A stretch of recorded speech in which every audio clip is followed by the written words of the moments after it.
Hey guys, welcome to my new vlog. आज का vlog है मेरी थार रॉक्स की पहली राइड का। पहली राइड मतलब एक्सप्रेसवे हाईवे पर ये पहली राइड है। शहर से निकल के पहली बार मैं एक्सप्रेसवे पे आया हूँ अपनी थार रॉक्स को लेके, और उसका एक्सपीरियंस कैसा है, उसका जो ड्राइव कंफर्ट है, जो बैठने का कंफर्ट है, उसका जो बाहर से लुक है, मेरे पास जो पहली गाड़ियाँ थी उनके कंपैरिजन में इसका क्या एक्सपीरियंस है, इसका एडाप्टिव क्रूज कैसा है, पिकअप कैसा है, इंजन की पावर कैसी है, इन सब बारे में बात करेंगे। मेरे पास जो मेरी गाड़ी का मॉडल है वो है EX5L, जो इनका लग्जरी वेरिएंट है विद मोका ब्राउन इंटीरियर। शुरू करते हैं पहले इसके लुक से ही। एक्चुअली मेरे को पहले डाउट था कि मैं ब्लैक लूं या व्हाइट लूं, बट फाइनली मैंने ये डिसाइड किया। और मैंने क्या, घर वालों ने बोला कि ब्लैक ही लो, तार ले रहे हो। तो शुरू में मेरे को डाउट था कि बहुत गंदा होगा, ऐसा है वैसा है, लुक कैसा होगा, बहुत कॉमन है। लेकिन अब लेने के बाद, PPF कराने के बाद मेरे को लग रहा है, PPF और थोड़े बहुत पेंट वर्क कराने के बाद मुझे लग रहा है कि मैंने सही किया ब्लैक लेके। थोड़ा ज्यादा अपीलिंग लगता है रोड पर। उसके अलावा अंदर का जो इंटीरियर है, आप सबको पता है कि पहले ये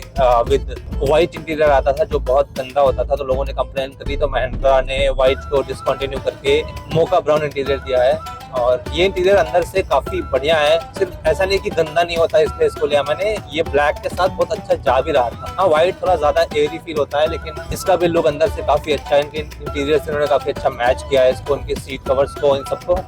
तो अंदर से मोका ब्राउन इंटीरियर का कलर भी काफी सही लगता है। तो बाहर से तो यार गाड़ी अपीलिंग है ही, और हेड टर्नर भी है, लोग देखते भी हैं इस गाड़ी को। मेरे को डाउट था कि पहले मैं स्कॉर्पियो एन लूं या फिर थार रॉक्स लूं। स्कॉर्पियो एन ना लेने का जो दो कारण थे, पहला था कि बहुत ज्यादा कॉमन हो गई है हमारे यहाँ, तो बहुत ही ज्यादा दिखती है स्कॉर्पियो एन। दूसरा कारण था कि मुझे पहाड़ों पे जाना होता है, लद्दाख, स्पीति, कहाँ जाना है इसको लेकर। तो इसका जो 4x4 है उस पर मेरे को ज्यादा भरोसा था। घर वालों ने तो ये भी बोला कि रियर व्हील ड्राइव ले लो, लेकिन मैंने कहा थार लेना है तो 4x4 ही लेना है। रियर व्हील ड्राइव लेने का कोई इतना सेंस है नहीं कि आप सिर्फ शोशेबाजी के लिए थार ले लो और उसकी जो एबिलिटी है पूरा उसको यूज न कर पाओ। अब हम आते हैं कि जो मेरे पहले की गाड़ी और इसकी गाड़ी में मैं क्या डिफरेंस फील कर रहा हूँ। तो मेरे पास यार वरना है और टाटा पंच है। तो वरना तो बिल्कुल अलग है, इससे सेडान है, उसका जो कंफर्ट है बहुत अच्छा है, नो डाउट। उसका जो ड्राइविंग एक्सपीरियंस है वो भी बहुत अच्छा है हाईवेज पर। लेकिन जो रोड प्रेजेंस है उसमें और इसमें जमीन आसमान का अंतर है यार, ये सबको पता है, बताने की जरूरत नहीं है। और दोनों का सेगमेंट भी काफी अलग है, दोनों का कंपैरिजन करने का कोई बहुत ज्यादा सेंस नहीं है। उसके अलावा टाटा पंच तो इससे बहुत ही अलग सेगमेंट की गाड़ी है, इतने में तो 3 पंच आ जाएंगी। लेकिन पंच में वही था कि उसमें बैठ के हाईवे पे काफी सेफ फील होता था। बाकी तो गाड़ी उतनी एडवांस नहीं थी जितनी ये है। अब इसके हम फीचर्स पे आते हैं यार, तो महिंद्रा ने फीचर इतने ज्यादा दिए हैं और सच में यार बहुत प्राउड फील होता है कि एक इंडियन कंपनी इतने सारे फीचर दे रही है। और आपने बहुत से वीडियो देखे होंगे कि बहुत लोग कंप्लेन करते हैं कि ये नहीं चल रहा, वो नहीं चल रहा। मेरे को लगता है ना कि महिंद्रा गाड़ियां बहुत ज्यादा बेचता है, और उसमें 150 गाड़ी में कोई इशू होता है तो बहुत बड़ी बात बन जाती है, हुआ बन जाता है। मेरे लिए तो touch wood everything working so well so far, तो बहुत ही बढ़िया चल रहा है। इसका चाहे स्क्रीन हो, उसकी क्वालिटी बहुत अच्छी है, बहुत स्मूथ है। और उसके अलावा जो इसका एडाप्टिव क्रूज का फीचर है वो तो बहुत ही कमाल का है। इसमें जो लेन असिस्ट है, अभी मैं 1 घंटे से लगभग गाड़ी चला रहा हूँ। मैं 100 किलोमीटर गाड़ी चला लिया, उसके बाद मैंने ये ब्लॉग स्टार्ट किया कि आपको बताने के लिए कुछ हो मेरे पास। तो इसके माइलेज की भी हम बात करेंगे। इसका माइलेज जब मैं निकला था घर से तो मैंने टैंक फुल कराया था ऑटो कट पे, वो मैं शुरू में अभी आपको स्क्रीन पे दिखा दूंगा कि मैंने कितने का फ्यूल फिल कराया और लास्ट में कितनी माइलेज निकल के आई, और MID से कितना डिफरेंस है उसमें मैं वो भी बताऊंगा आपको। राइट नाउ मैं 100 किलोमीटर ड्राइव कर चुका हूँ और प्योर बढ़िया कंडीशन में मैं इसमें यमुना एक्सप्रेसवे पर हूँ, और मेरे को जो माइलेज निकल के आ रही है वो 13.1 मेरे MID में दिखा रहा है, जो कि मेरे को लग रहा है कि थोड़ी सी कम है, क्योंकि ये बहुत आइडियल कंडीशन है गाड़ी के लिए। मैं 100 पे मेरी गाड़ी क्रूज पे चल रही है 1 घंटे से, एडेप्टिव क्रूज पे। तो मेरे को लग रहा है कि 14-15 आ जाता तो बेटर रहता। आई थिंक मेरी गाड़ी की सर्विस नहीं है, मेरी गाड़ी भी टोटली 250 किलोमीटर चली है, तो शायद फर्स्ट सर्विस के बाद, सेकंड सर्विस के बाद थोड़ा माइलेज इंप्रूव हो। 14-15 की एक्सपेक्टेशन है, और बहुत ज्यादा एक्सपेक्टेशन करना भी नहीं चाहिए, क्योंकि महिंद्रा अपनी गाड़ी माइलेज के नाम पे कभी किसी को बेचती भी नहीं है मारुति की तरह। तो जो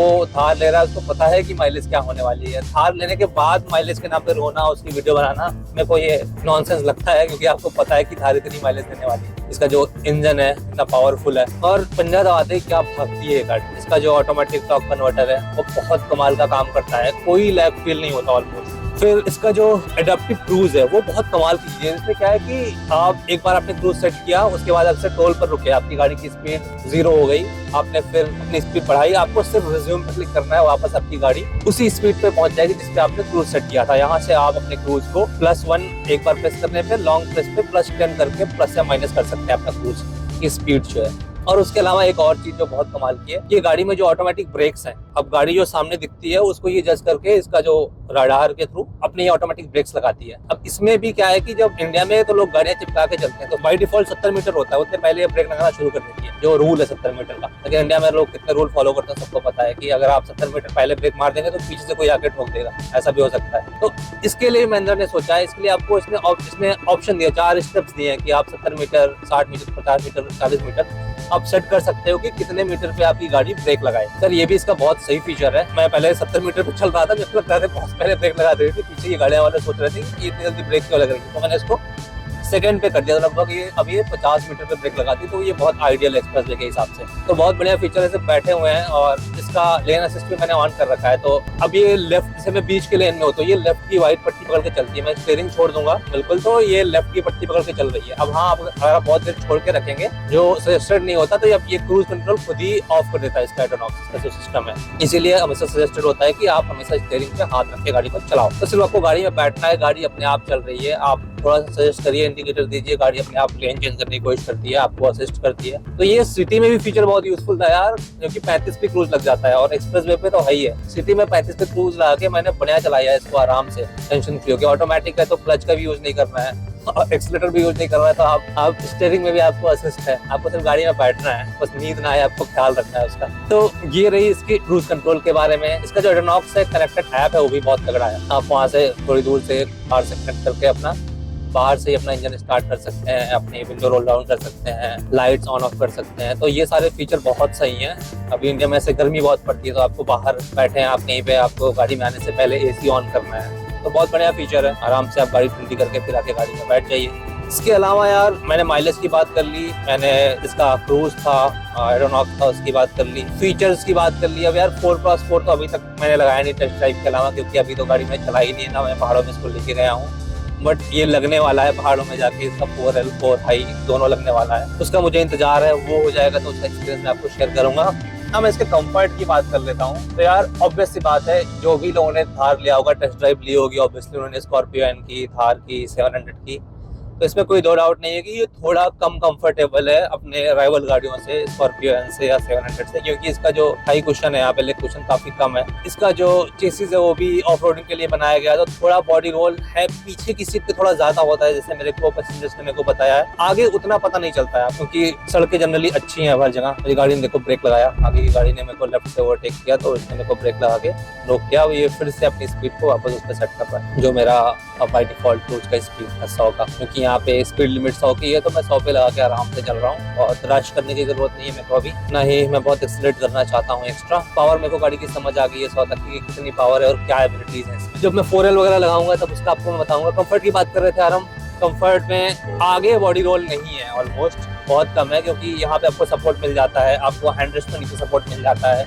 इधर का जो हैंड रेस्ट है जो वो भी स्लाइड कर सकते हैं आप। पहले जो है को पैसेंजर साइड का ये स्लाइडेबल नहीं था, लेकिन अब ये भी है, तो ये भी उनके लिए भी थोड़ा कंफर्टेबल है। जो महिंद्रा ने चेंजेस किए हैं कि इनका हैंड रेस्ट को पैसेंजर साइड पे स्लाइड होता है, और उसके अलावा इनका जो मोका ब्राउन इंटीरियर था। बाकी कुछ अफवाहें हैं यार कि कीलेस एंट्री आ गई है, बट आई थिंक वो बिल्कुल X7L में है, X5L में नहीं आई है, क्योंकि मेरी जो गाड़ी का मैन्युफैक्चरिंग है वो 9 में है, तो उस टाइम तक नहीं आया था और मैं उसके लिए वेट नहीं करना चाहता था।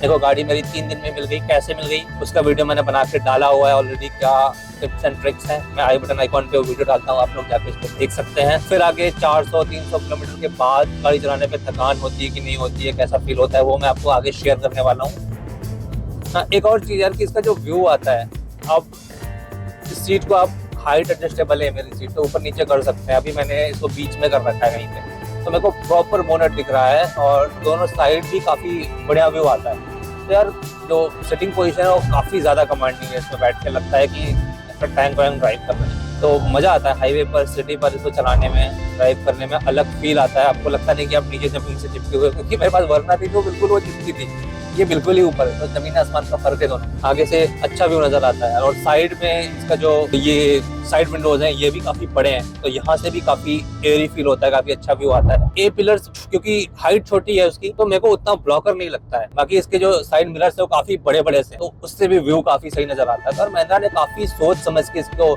डिजाइन किया है। कुडोस टू महिंद्रा की इतने फीचर और हर एक चीज का छोटी छोटी चीज का ख्याल रखा है। इवन म्यूजिक सिस्टम भी इनका एडेप्टिव है कि आप तेज आपकी स्पीड होगी तो उसका वॉल्यूम तेज हो जाता है, आप टोल पे रुकोगे तो अपने आप वो लो हो जाता है और जो ऑडियो का साउंड होता है। तो कितनी बढ़िया चीज है यार, बड़ी बड़ी गाड़ियों में भी नहीं होता है। अच्छी अच्छी जो इससे ऊपर के सेगमेंट की गाड़ियां हैं उसमें भी ये फीचर्स देखने को नहीं मिलते जो महिंद्रा ने आपको ये 25-30 लाख में ऑफर कर दिया है। तो यार अब मैं बैठ चुका हूँ पैसेंजर सीट पर। ड्राइव करते करते मेरे को लगा कि अब मुझे पैसेंजर सीट पर बैठकर उसका स्पेस और उसका कंफर्ट देखना चाहिए। एक्चुअली विद लेन असिस्ट और एडास के साथ ड्राइविंग काफी बोरिंग हो सकती है, क्योंकि एक्सप्रेसवे पर आपको कुछ करना ही नहीं है। इनफैक्ट बस बैठे रहिए, हैंड स्टीयरिंग भी वो खुद ही कंट्रोल कर लेता है, काम करके आपको बस वो छू के रखना होता है स्टीयरिंग को। तो बहुत बोरिंग हो जाता है यार ड्राइविंग, बस सो ना जाए या कुछ खाते रहो एक्सप्रेसवे पर। इस समय मैं आगरा लखनऊ एक्सप्रेसवे पर हूँ, लखनऊ पहुंचने ही वाला हूँ थोड़ी देर में, मुश्किल से 2 घंटे में। मैंने बहुत सारी इस गाड़ी की मेरिट्स बता दी। अगर डीमेरिट की बात करूँ तो सच में यार मतलब ये कोई स्पॉन्सर्ड वीडियो नहीं है, लेकिन डीमेरिट इस गाड़ी में खोजने पर अभी तक मेरे को नहीं मिला है, स्पेशली फ्रंट सीट पर बैठकर। ये विंडशील्ड का बहुत लोग बताते हैं कि मच्छर बहुत मरते हैं, विंडशील्ड बहुत गंदी होती है, लेकिन सच तो ये यार कि एक्सप्रेसवे पर सारी गाड़ियों की होती है। मैं इससे पहले अपनी दूसरी गाड़ियों में आता था, उसकी भी विंडशील्ड गंदी होती थी। शायद इसमें थोड़ा ज्यादा हो, पैसा ज्यादा लगा हो, मेरे को भी लगा कि थोड़ा ज्यादा है, लेकिन वो प्रॉब्लम तो सब में है, आपको साफ करना ही पड़ता है वो मैनुअली विंडशील्ड को। तो एक्सप्रेसवे पर चलते टाइम, हाईवे पे चलते टाइम ये जो समस्या है ये सबके लिए, हर गाड़ियों के लिए है थोड़ी बहुत। उसके अलावा मेरी गाड़ी अभी भी लगभग 12.5 का माइलेज दे रही है, जो कि मेरे उम्मीद से थोड़ा कम है, क्योंकि हम क्रूज कर रहे हैं 90-100 पर कॉन्टिन्यूसली और बहुत ज्यादा फेवरेबल कंडीशन है ड्राइव के लिए। थोड़ा माइलेज ज्यादा होना चाहिए था, जो कि नहीं है। अभी गर्मी है क्योंकि एसी भी चल रहा है पूरे टाइम और हम 3 लोग हैं इस समय, पीछे के बोर्ड में भी काफी सामान है, तो गाड़ी में लोड भी ठीक ठाक है। उस हिसाब से 12.5 का माइलेज थोड़ा एवरेज कह सकते हैं, बहुत बुरा नहीं, अच्छा भी तो नहीं ऑब्वियसली।